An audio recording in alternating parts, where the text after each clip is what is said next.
Those of you who are joining us, thank you for joining Third Sunday Tea Talk Show.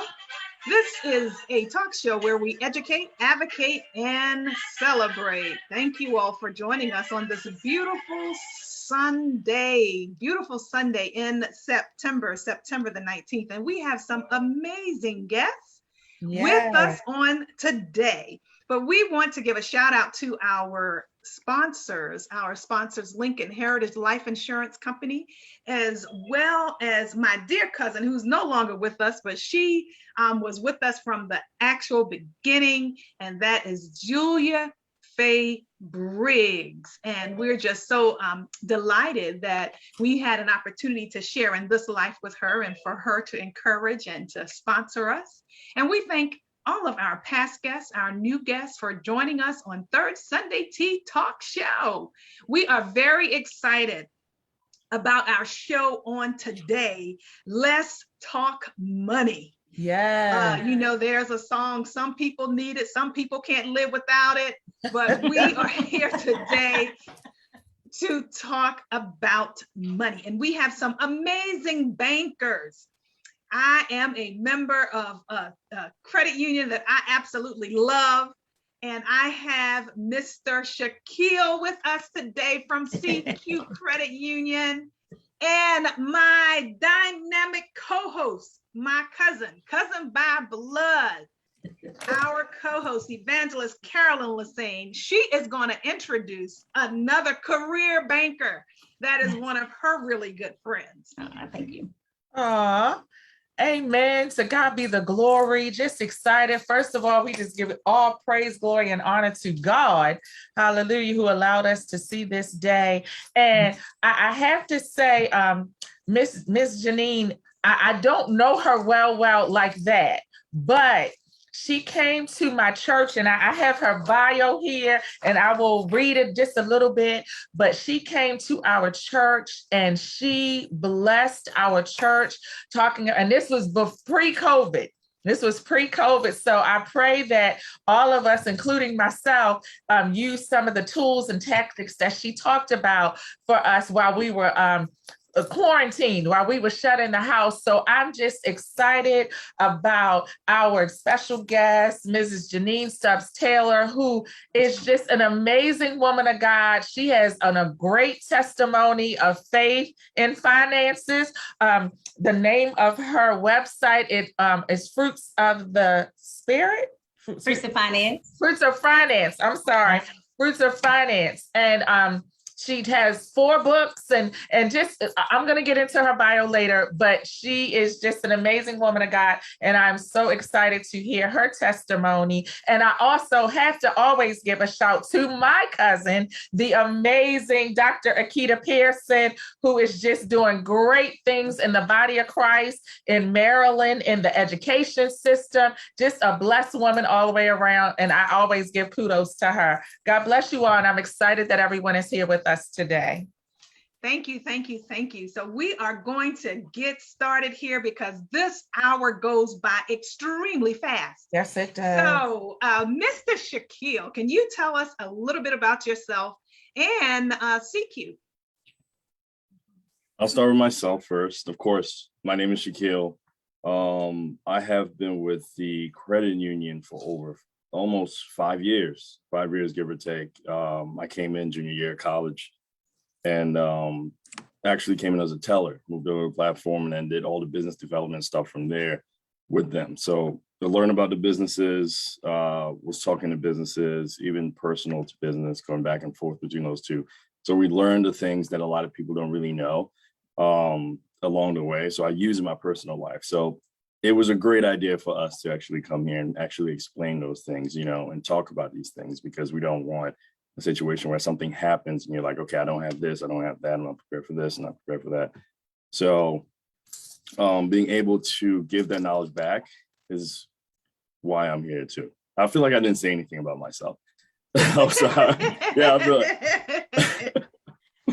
But went to Towson University. And then right after, I was working for a sales company before that, but it was something like a part-time job, give or take, and came into CQ, and that's where I started my career. And I fell in love with banking And the reason why I fell in love with CQ is to the point where they had the banking, the finance, and the love tying into it. So what that just means is they care about their members. You know, I'll get into the credit union difference, but they really care genuinely about their members and clients. So it's not just another person or another member or client. We actually take care of that person, you know, in that relationship. All right. Well, welcome to Third Sunday Tea Talk Show. All right, Miss Stubbs Taylor, tell us a little bit about yourself. And let me tell you, guests, she is a career banker. Yes. Oh gosh, it seems so strange. Shaquille, it's a pleasure to share this platform with you. Oh, me too. Yes. Me too. It's an honor. It's an honor. And I am a fan of CQ as well. And I'm sure we're going to talk a little bit about the difference between traditional banks and credit unions shortly. Yep. For me, I am a career banker. Where do I start? Let's make this high level. I celebrated 31 years. Shaquille, don't look at me like that. 31 years. 31 years this past September 2020 with a top 10 local financial institution. And September 30th, I took a leap of faith and life was changing. And as we all know, and I decided to step out on faith and start my own consulting company. But to make this really high level, I started off at Seattle First National as a teller. Went to school in Seattle, matriculated back here in Maryland. Maryland is my hometown, born and raised in Baltimore, Maryland, by the way. I'm now living in Greenville, Simpsonville, South Carolina, where we've been here a little over a year, almost 18 months now. So I have, Shaquille, I'll go back to what you said. I started off as a teller as well. And I started off as a teller and through college and matriculation, I became a branch manager in retail. I became licensed as an investment consultant. And then we launched what was called a hub, a high opportunity branch model for business banking. And that's where my passion was. So I was in commercial banking, business banking for maybe the last 17 years, working and partnering directly with corporations, small business owners. And my passion, as Carolyn would know, is really partnering with my religious organizations, thus being my target market for my consulting practice is kingdom-based. The books are kingdom-based. And as Shaquille said, really just knowing and being a conduit for a servanthood spirit for the kingdom and any client that we touch and sharing the knowledge from within. Wow. Thank you so very much. So let's just dive right in. Those of you who are just joining us to Third Sunday Tea Talk Show, thank you for joining us on today. This is a talk show where we educate, advocate, and we celebrate. And today we are being educated by expert bankers in the field. And we're going to just start off with sharing the difference between credit union and banks. So I'll start with the biggest difference between a credit union and a bank. The banks have shareholders, right? The banks have shareholders that own stocks in the company. A credit union belongs to the people, belongs to the members. So once you actually start a savings account or membership with a credit union, you're part owner of the credit union, right? So all the money that comes in from our members, from the lending, from deposits or anything like that, it goes directly right back to the members. That's why we're able to service those low rates and low interest rate when it comes to, let's say, car loans, personal loans, or even mortgages, right? So it's a wide variety. And that's one of the biggest differences. The other one is the people aspect, right? So just like I said in the beginning, we genuinely care about our members and clients. We actually have these conversations. I know, Dr. Akina, you had a conversation with me before. You know, it's not just a yes, no. It's a really deep consultative conversation to where we get to know you and make the proper recommendation. It's not just something, hey, try this or try that. So it's a proper recommendation. And this is why we're doing this. And this is the benefit for actually doing this, right? It's not just here you go, take care of this. But that's one other big thing is the actual consultative conversation that we have with our members and clients. Also, we have our foundations. I don't know about other credit unions, I can't speak on their behalf, but CQ has the CQ Maryland Foundation, which gives kids the ability to apply for scholarships. Not a lot of people know this. So there is a deadline every year. You can check the secumd.org website. The foundation will have different ways for kids to get there. Get scholarships for the upcoming year. They can write essays to do so. And then there's also a lot of donations that goes out to businesses or neighboring businesses out from the foundation also. So CQ credit unions are very involved in the community to better benefit the community. Okay. Well, that was a very in-depth explanation of the difference, and I'm very grateful for that. And that's why I kind of left banks, because of the fees. Yeah. just didn't make a whole lot of sense to me. Yep. And I didn't get that great customer service that I currently get with CQ. So Ms. Taylor, you want to add to that or share anything on that particular question?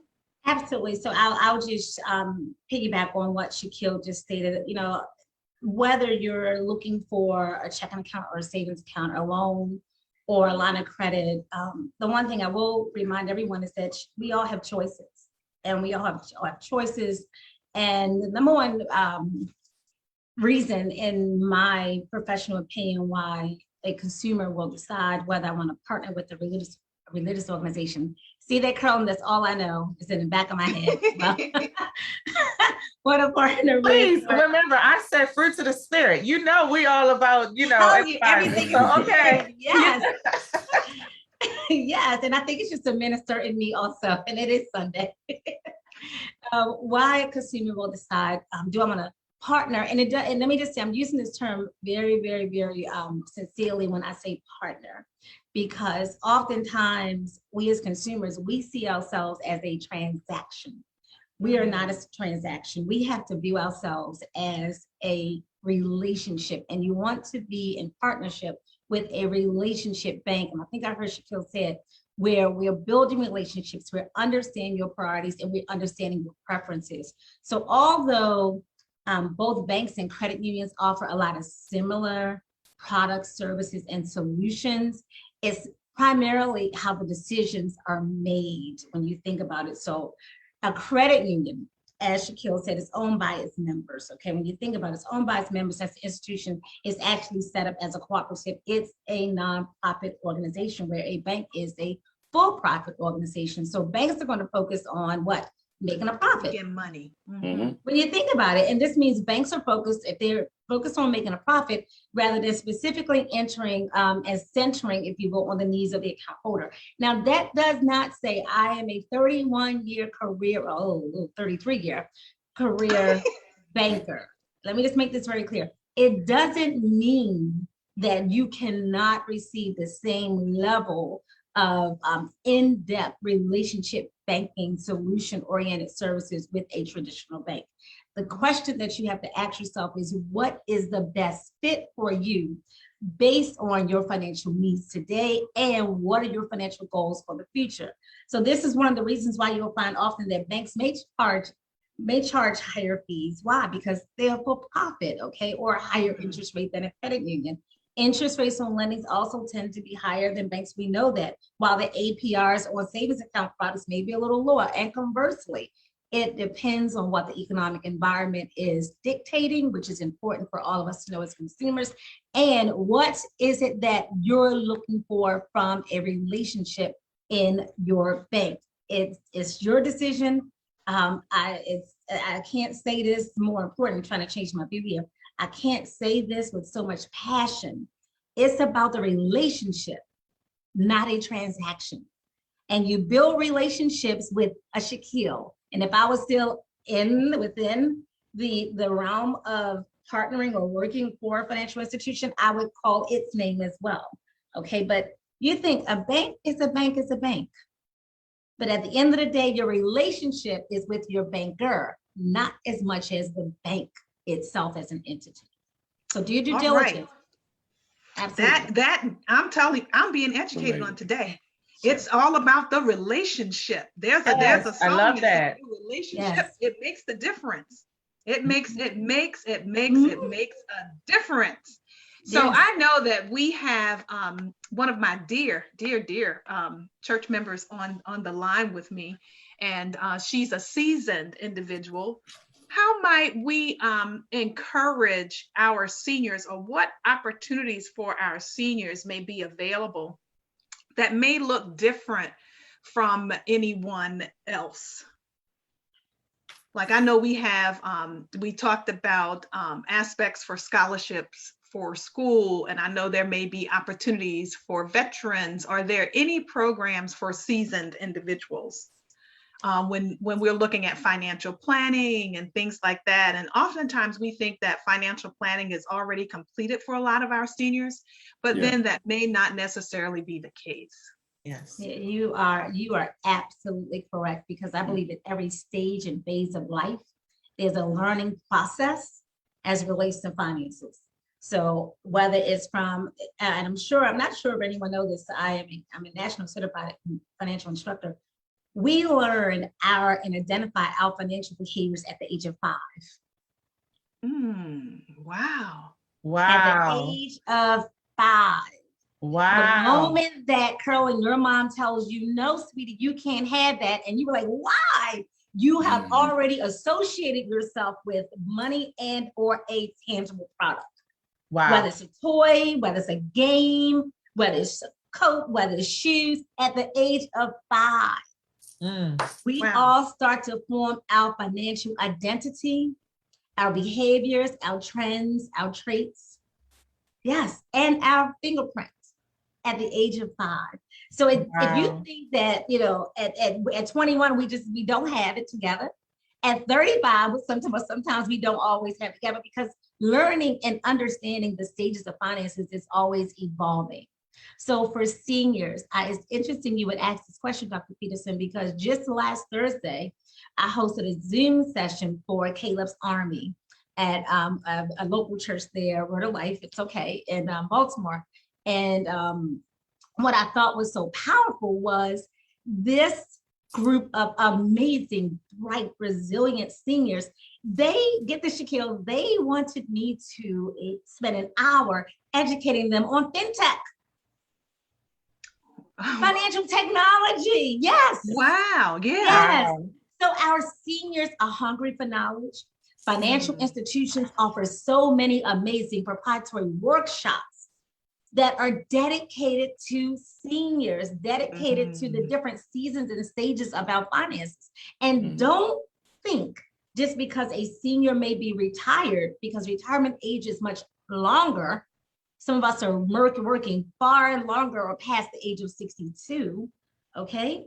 A lot of seniors, and I don't use mature in a senior. Yeah. I don't know. I'm getting into the seasoned. I don't know if I really like seniors anymore, because I don't know if seniors really like seniors. Okay. Right. Mature financial group I think that sounds a lot better. Our more mature, our more advanced. They understand that there's still knowledge and there's still opportunity, and they still have financial goals and priorities and preferences that they want to meet as well. So I would encourage any mature, okay, if you're in the stage of your financial maturity walk, my recommendation would be make sure you have a relationship with your financial institution. Relationships matter. I'm gonna go back to Dr.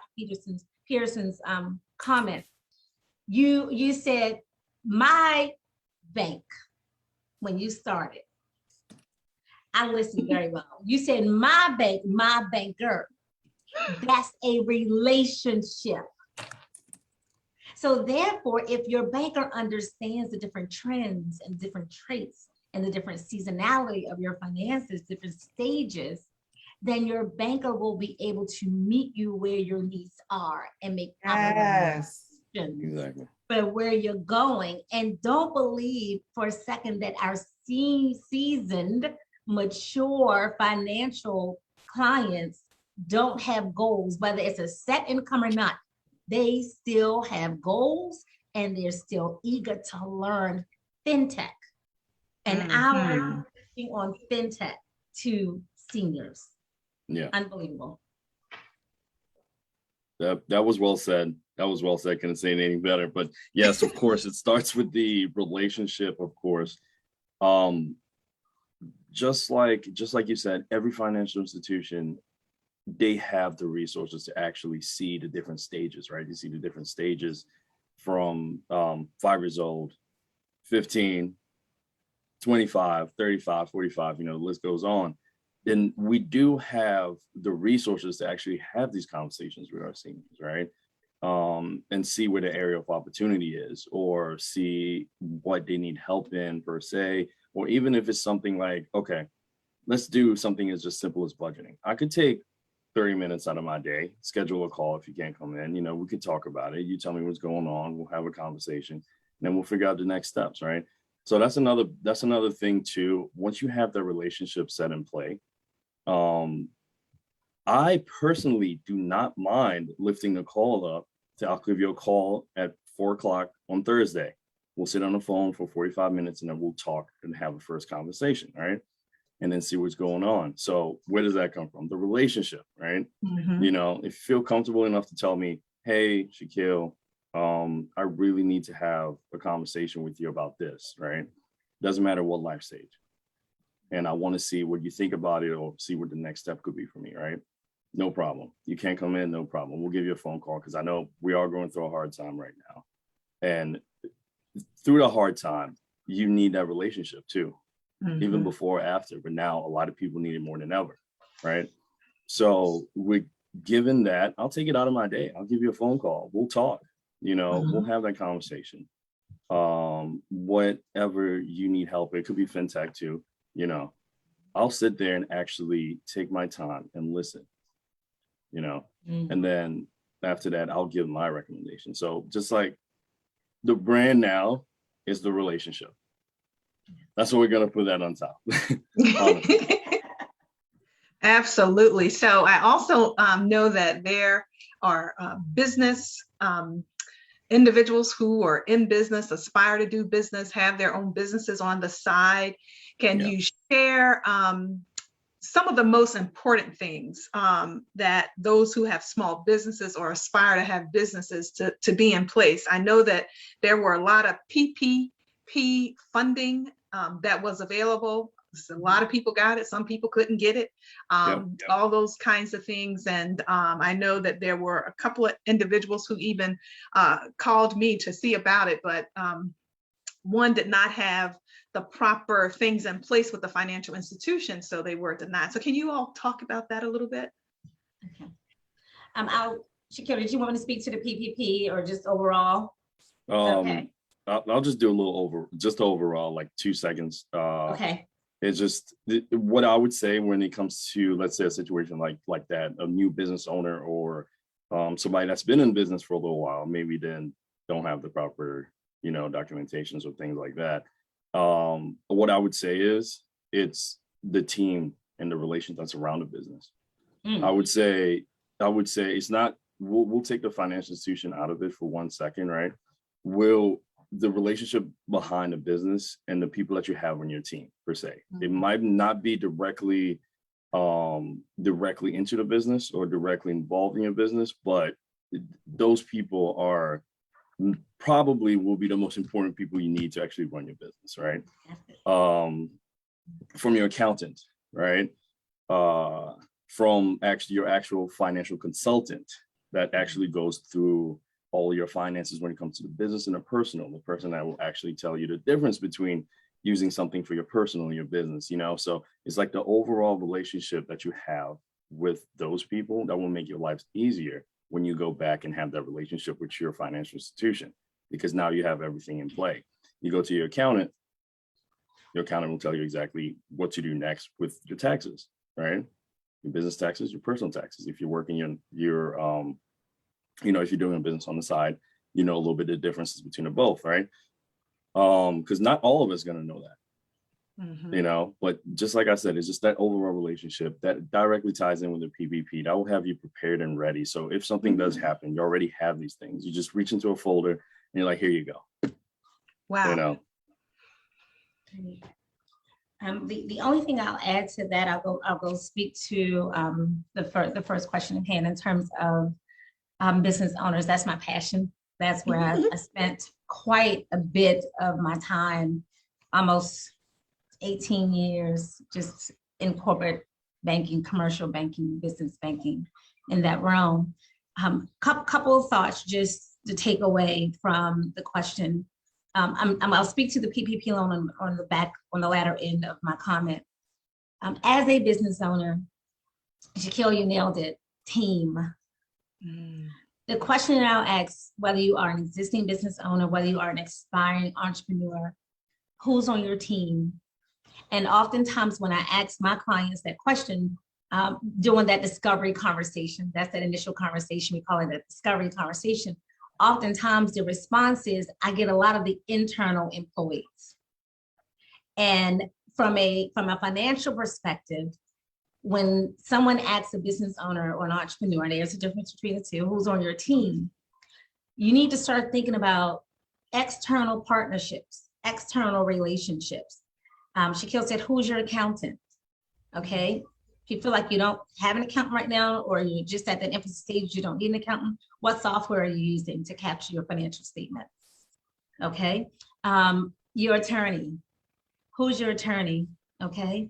So years ago, when I first started banking, it used to be this triangle like this. If I could do this like this, it was a triangle.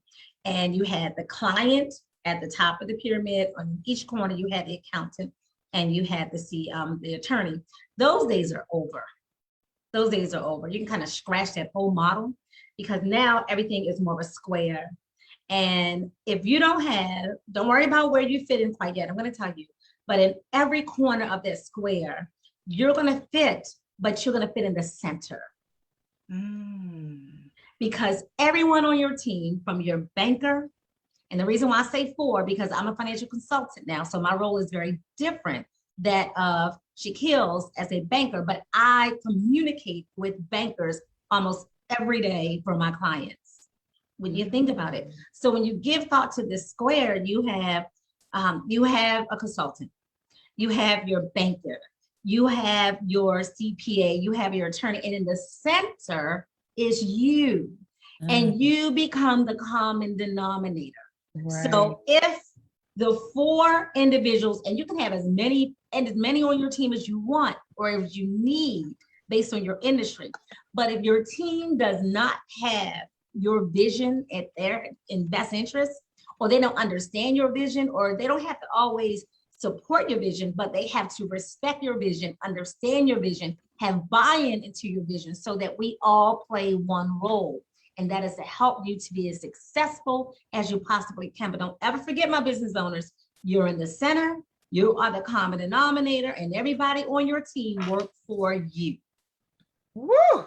Okay, so you also said while you're on this, before you go to the PPP, you said that there's a difference between an entrepreneur and business owner. A lot of time it has everything to do with skill set and desire. Okay. Skill set and desire. Because I can own a business and know nothing about the industry. Exactly. Yeah. Wow. It's true. Entrepreneurs birth. Yes. This is some knowledge. We're educating on today. I'm telling you. And we're celebrating the entrepreneurs that's out here also, but entrepreneurship is this burn and desire. Do you all have any idea how many quote unquote business owners and entrepreneurs were birthed during COVID? Thousands among thousands. Which is why, and we'll get to that later, which is why this book that I've been writing I've been playing around with for the longest time, God's timing is sovereign. I had to literally finish this book this year because this was the season for the birth. But so many of us, but business owners, a lot of business owners go back to traditional banking. I'm going to draw an analogy, then I'm going to stop. For profit. And entrepreneurs, don't get me wrong. We don't go into business just because we don't want to live and have a decent quality of life. That's not what I'm saying. But there's a different passion. Yes. There's a different passion. And if you don't feel that passion when you are supporting an entrepreneur, it's a different grind. There's a different grace on an entrepreneur, and there's a different grit on an entrepreneur than that is of a business owner. I'm not saying that business owners don't have grace, grit, or grind. That's not what I'm saying. But when you birth that which is from within, it's a gift, it's a talent, and nobody can do it like you can do it, and you know it. You cannot compare. Yeah. There's no comparison. Okay, Reverend Janine, you went elder. I'm sorry, no. Because trust me, you started talking about birthing, and I was like, okay, because yes, when you're an entrepreneur, that is a passion. That's a God-given passion. And if you got to start mixing it in your basement and selling it out your car and all of that, that's how a lot of entrepreneurs are birthed. And as Dr. Pearson alluded to, in this over this COVID, how many people lost their jobs? So then they were able to birth their passion because they needed to, make money, but they had the time to really birth that passion that had been growing. Hallelujah. So that's strong right there. Woo! That was good. Gave me goosebumps. Yes, I'm telling you, when you start talking about birthing stuff, my goodness. Woo, we have a question. She done messed me up. She done messed me up because God did some stuff with me. And again, it's not about the money, because I'm like, Lord, I'm not making any money off of what you birthed out of me yet. I'm not making any money yet off of what you birthed during this pandemic, but I know it was birthed. I know that it is coming forth. So I'm excited. Woo! You said a whole mouthful right there. We need to give you an offering, because my goodness, that was really good right there. There's a question, and either of you or both of you can chime into this. One of our guests asked for those of us who want to grow our money. Do we need a banker or a financial planner? Which one? How do we go if we want to grow our money? We have the money. Who's going to help us to grow that what we already have? I would say both. Honestly, Ms. Nee. Yeah. What do you think, Ms. Nee? But I agree. I would say both, because both of these people will actually point you to the right direction, right? If you talk to your financial planner, they will actually point you, eventually to, let's say, the banker. Yeah, the banker. And then the banker will actually have that conversation to where, like, okay, so what are we trying to do with these funds, right? What are we really trying to do with these funds? Are we trying to grow it for a certain purchase in the near future, or is this long term, keeping it, on the side where you're not touching it, maybe keeping it there for a while? What goals do we have for this? And is it short term or long term? Basically, the banker will do that kind of legwork, and the financial planner, you go back to your financial planner after the banker does give you that, and see what your financial planner thinks, right? So it's just like the two relationships, right? That word relationship again. Exactly. Relationship, yes. So you're saying that everyone should have a financial planner? Yeah, I think so. I think everybody should have a financial planner. Doesn't matter what stage of life you have, even if it's somebody as simple as your mom, right? Yeah. But on a bigger standpoint, I think everybody should have that professional that they could call, and be like, hey, so I have a certain amount of funds I don't need this month for my business, right? Or your personal, a certain amount of funds for my business. What do you think I should do with it? Because I don't want to spend it, right? And then see what they're going to say about it, right? And then they'll have that consultative conversation with them. So I would say, yes, everybody needs one. And that's also comes back to the team, right? Who's on your team? So yes, I would say. Shaquille, you're spot on again. The only thing I would add to that is remember I teach what's called the 3M principle. This is called the may want to jot this down. It's called the 3M principle. Money is to be made, managed, and multiplied. Other than that, why do we have it? Made, managed, and multiplied. Made, That's managed, it. and multiplied. Okay. So if you don't have a trusted advisor, a financial advisor, have someone that you trust. I think Shaquille said sometimes you can speak with, sometimes it's friends, sometimes it's a parent, sometimes it's someone else that's in business in the same industry that you're in, or maybe not. But the key word is trust. And always understand that whenever we have someone external, and hear my heart when I say this, okay? Whenever we have someone external that we are relying on information, they can only give you a limited amount of information based on what they know. Keep that in mind. So I don't want anyone to get upset, because I've had this happen and I've had to kind of unwind a few things in the past with some of my clients, because so-and-so told me to do this. Well, they're only going to give you a high level view of what they know. And it's not to say that it's not great information or great advice, but it may work for them. It doesn't mean it's going to work for you. And go back, all of our financial fingerprints are different. Mm-hmm. And goals are different. So take that advice, take heed to it, give thought to it, pray over it, and then go back to Shaquille or come to me and say, this is what I'm giving consideration to. What are your professional thoughts? Because we're going to give you our professional opinion and not our personal opinion. And there's a difference. Yeah. That's good. That's good. That's good. That's good right there. Yeah. Absolutely. Absolutely. Absolutely. So those of you who are just coming in and joining us today, this is Third Sunday Tea Talk Show, where we educate, advocate, and celebrate. And today we are talking about money.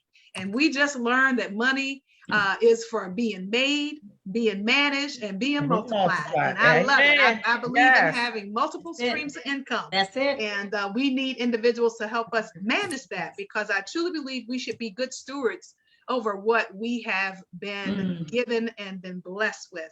That's very, very, very important. In order for me to help somebody else, I have to be in the position to help myself first in order to help someone.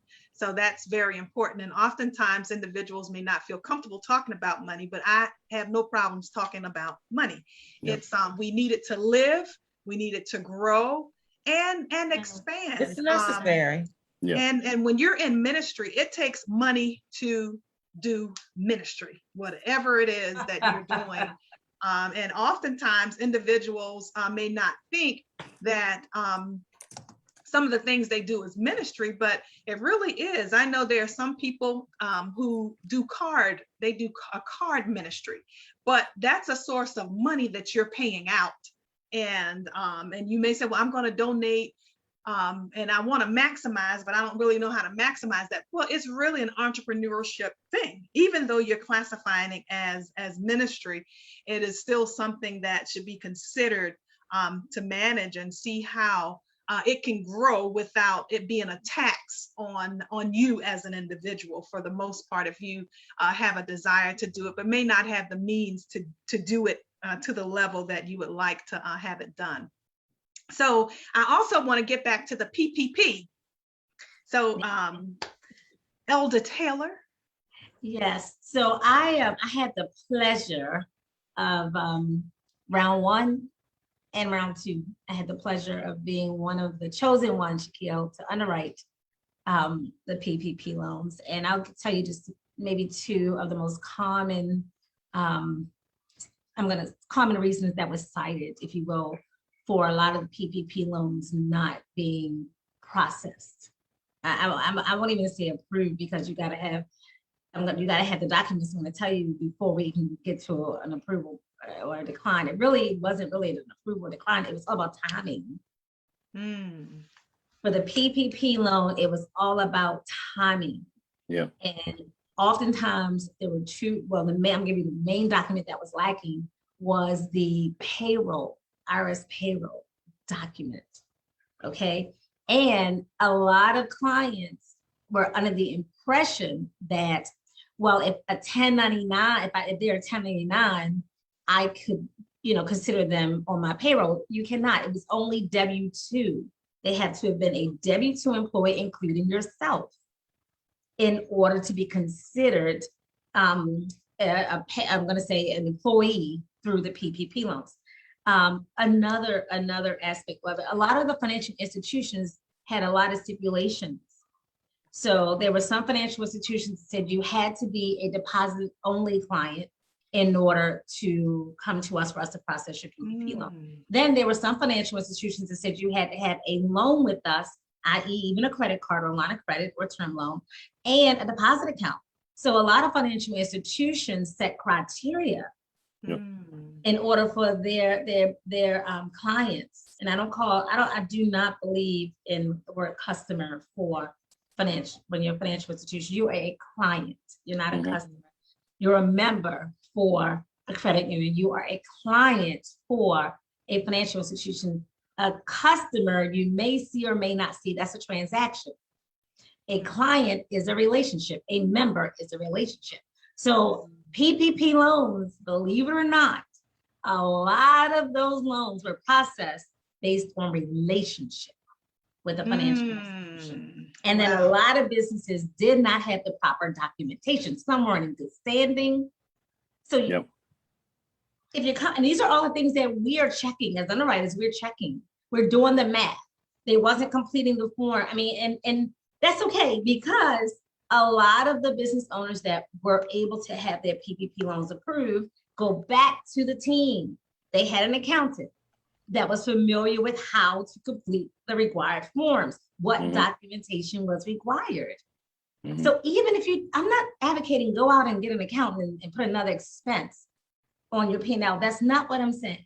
All I'm saying is have people on your team that have the knowledge, skill set to make you look good. And when you need us, we're right there with you. The seasons like that, PPP was real. But it was a short window.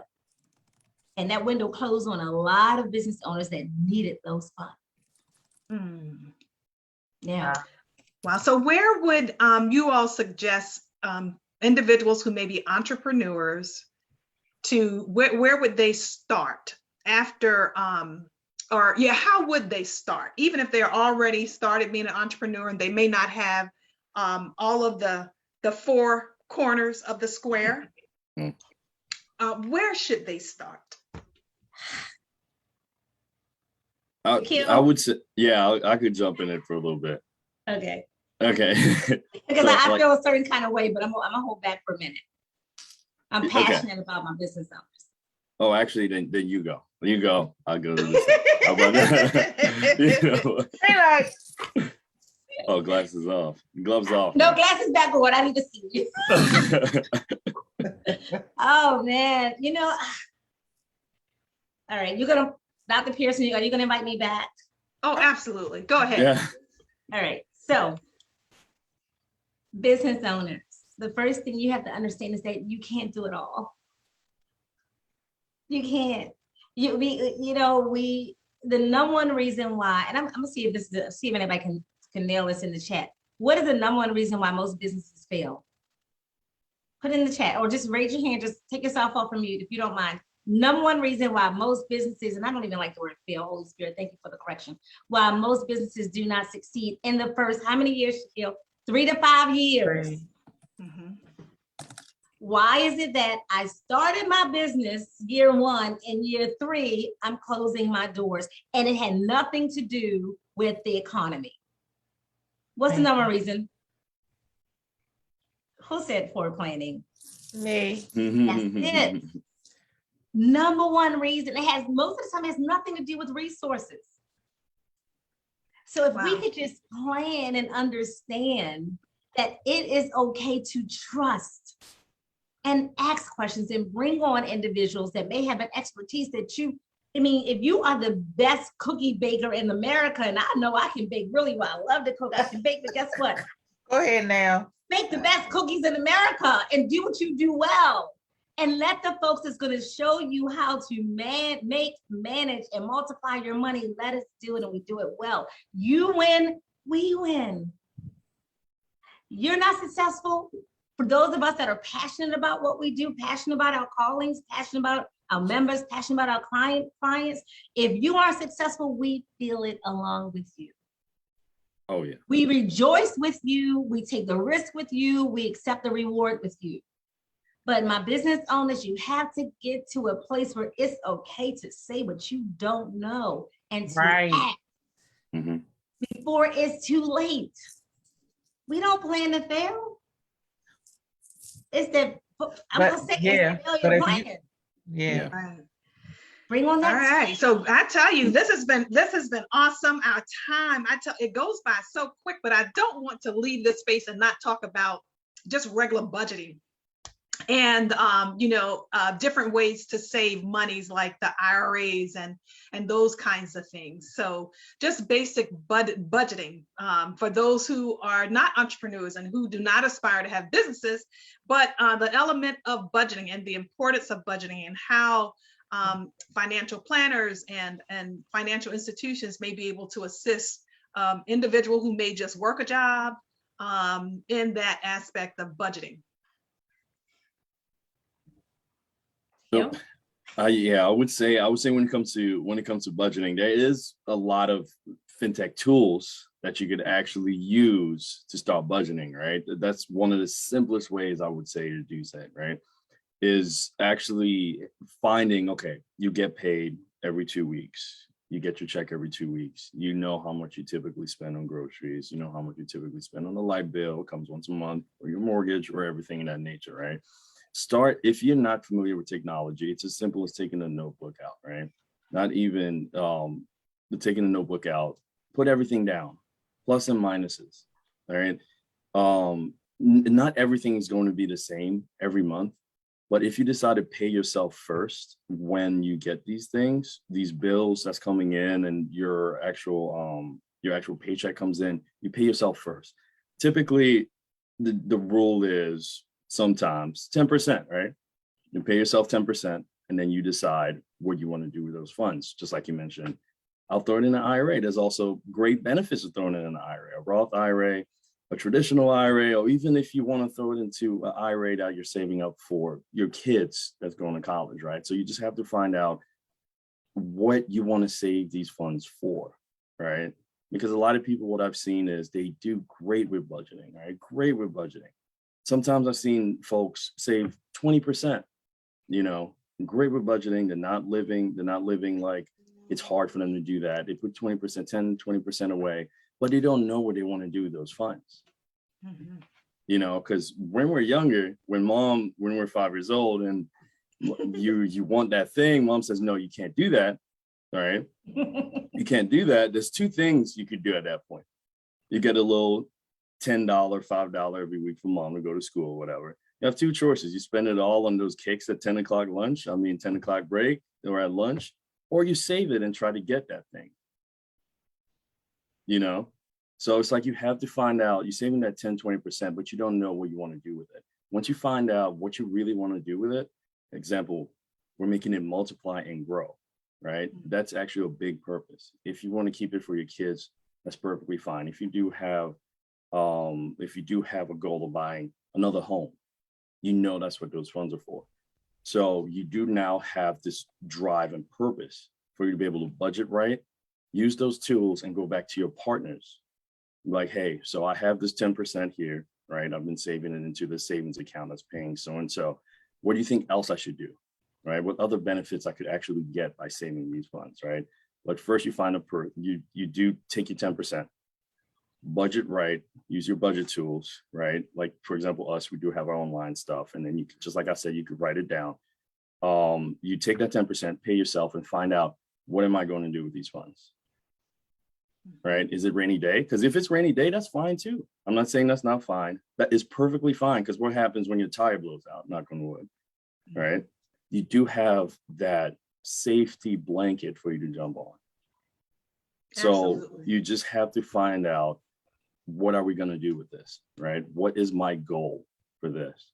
Not a lot of people think that, because when you're younger, your parents will tell you save, save, save, save. Why am I really saving? Right. But yeah, you can jump on now. I'm sorry. I'm a little passionate with the saving too. Oh, no, you're fine. We- You're good. You're perfectly well. When we start giving thought to budgeting, and Shaquille, I'll just piggyback, just add on to what you said. Shaquille said you have to have a goal, okay? Because oftentimes when we don't have goals, we tend to think we don't need a budget.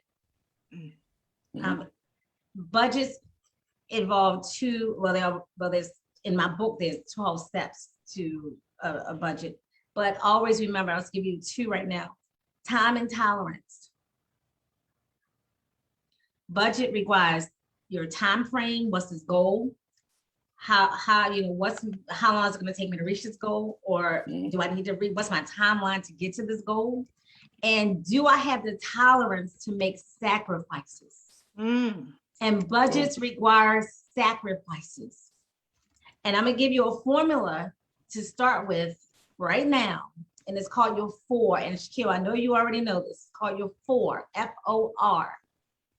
Carolyn, you've heard me teach this before. It's called your 4. It's the next to your FICO score. Now, if I hear anybody say Beacon score, we're going to get in a lot of trouble. We don't do Beacon score anymore. That lets me know you haven't talked to a financial advisor in a long time, or your banker in a long time.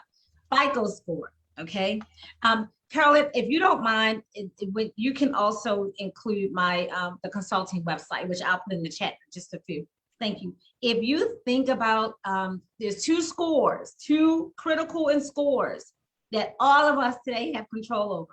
Your FICO score, and I wish we had more time because we'll teach you the makeup and profile of the FICO score. How do we get to that score? Or how do we derive at that score? And how do we improve that score? Second is your 4. So everybody know what their FICO score is. Your 4. Most of us have never even heard of your 4. And there's a third one called your bankruptcy risk score. But for your 4, it's called your financial obligation ratio. Financial obligation ratio. And all we're doing is dividing your debt payments. These are your fixed payments that come in every month, divided by your disposable income. That's the money we bring home. That's our net. The higher your score, the higher the percentage, the greater the risk you are.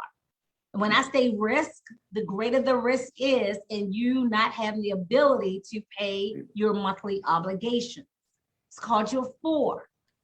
Industry average, we like to see that score between 65 and 75%, which basically means for every 100% of my disposable income that I have coming through the door, okay, 75% of it is going out. That means I have 25% in reserve, whether it's the 80-10-10 rule. 80-10-10 in my world is that you tithe 10%, save 10, and I can be living off of the other 80%. We call the 80-10-10 rule, just like Shaquille mentioned.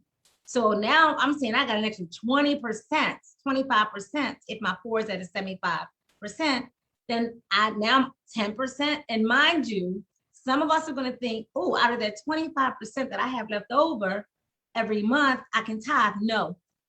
Your tithe is a liability. It should be included in your 4 as a recurring payment. Now, I don't want to go and start preaching on the opposite side. Stewardship, okay? But if we go keep it real, I will not deny who I am. This is about stewardship as well. Budgeting is about being a good steward over God's resources, right? Mm-hmm. So know your 4 and know your FICO. Know your yes. Know your FICO and know your 4. When you know the 2, then someone else doesn't have to control what interest rate they give you. You control the interest rate. All right. That you deserve. Ooh. Amen. This is absolutely phenomenal. I told you that this time would go by extremely fast. It always does. And it has truly been an opportunity, a learning experience. I would say a meaningful learning experience that should continue. This is what I would consider just a whet your palate for all of us to consider continuing those conversations if we don't have financial advisors, to get them, if we're not at the point of having a really good relationship with our financial institution where we can pick up the phone and call, or they can call us. We need to make sure we're developing those relationships. Yes. And it's very important that we have these tools in our toolkit, because ultimately we want to grow. And in order to grow, we have to be able to learn more. And we are so grateful for our guest on today. Thank you so much, Elder Stubbs Taylor, for joining us. You're and welcome. Thank you so much, Shaquille, for being with us on today. This has truly been a blessing. Now, next month is huge for us. Woo! We will be celebrating 4 years on the social media platform. Yes. Those of you who have been with us, and some of us that are joining us, they've been with us from the very beginning, even before we were on social media. But we're going back into the studio next month for our 4-year anniversary on social media with Third Sunday Tea Talk Show. And we are truly, truly excited. And we would like to share the good news that we provide every third Sunday. So please subscribe to Third Sunday Tea Talk Show. Tell all of your family members, all of your friends. And next month show, I want to share with you who we are going to have on our Third Sunday Tea Talk Show. We will be having none other than Bishop James Nelson Sr., who has been with us for every celebratory show that we have had on our anniversary. And for those of you who love good gospel music, he is the father of Jason and Jonathan Nelson, who are, I consider, world-renowned gospel artists. But the Spirit of the Lord continues to be upon him. And I cannot speak better than his goddaughter, Evangelist Carolyn Lassane. So I'm going to let her close us out on today. We only have 2 more minutes, but thank you, our listening audience. Thank you, our viewing audience. And we look forward to seeing you right here next month, same time. This has been such an amazing show, and Elder Stubbs Taylor, she's going to gift one of her books. So Elder Taylor, pick a number between 1 and 20 real fast and just send it to me.